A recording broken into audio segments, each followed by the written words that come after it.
This is a bit of a longer post, so I figured I'd add some commentary to it. I got this freelance gig to work on an illustration poster for Grow Church. They requested this title, Summer at Grow, and accompanying illustration to go with that theme. You can see the color palette that I went with at the bottom. I had given the client 3 different style options to choose from in a mood board that I created for them. And one thing that I did to get the direction for what I was illustrating was that I went to church on Sunday over at Grow South, and I asked random members there what was an object that they associated with summer. I took note of that and came up with the items that I wanted for the collage. So this part is the SketchUp of all of those objects, working through lining the title and then just rearranging the composition, creating the objects I want to use, and deciding how the placement is going to be.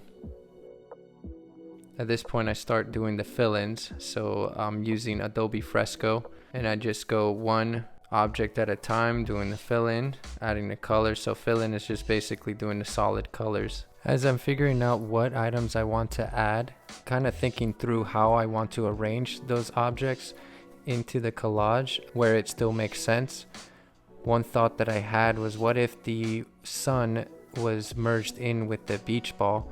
Since they're both circles, I could have half the yellow panel be the sun and then just rays coming off of the right side, with the beach ball area being on the left side. The rest of the items I just built out from there, surrounding the beach ball.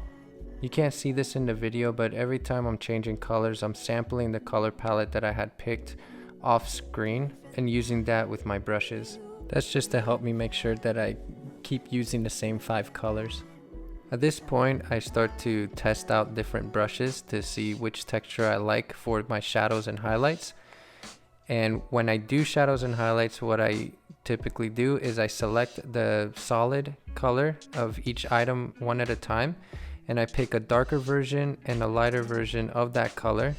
And I use the same technique I would use if I was doing this traditionally, which is I start with my darks and then I slowly work up from the darks into the midtones and then to the lightest version of that color to create the depth that you see in these objects.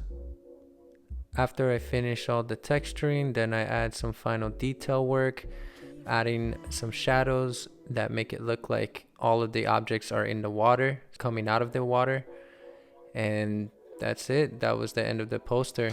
The client ended up loving it. I loved working on the project. It gave me a chance to do more colorful, creative work, and this is the type of stuff that I love doing, and I'm sharing it with you.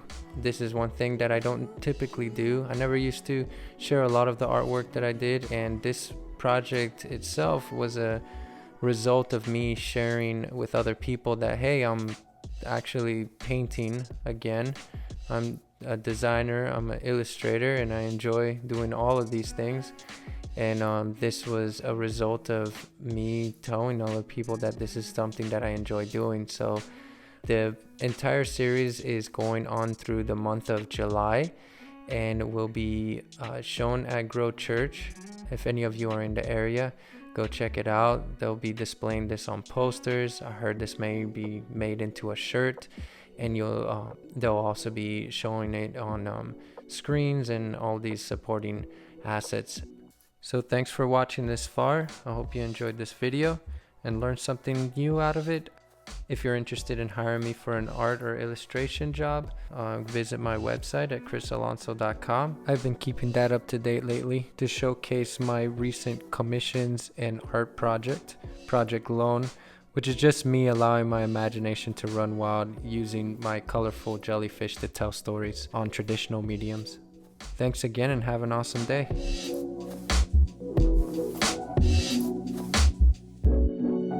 Can you feel the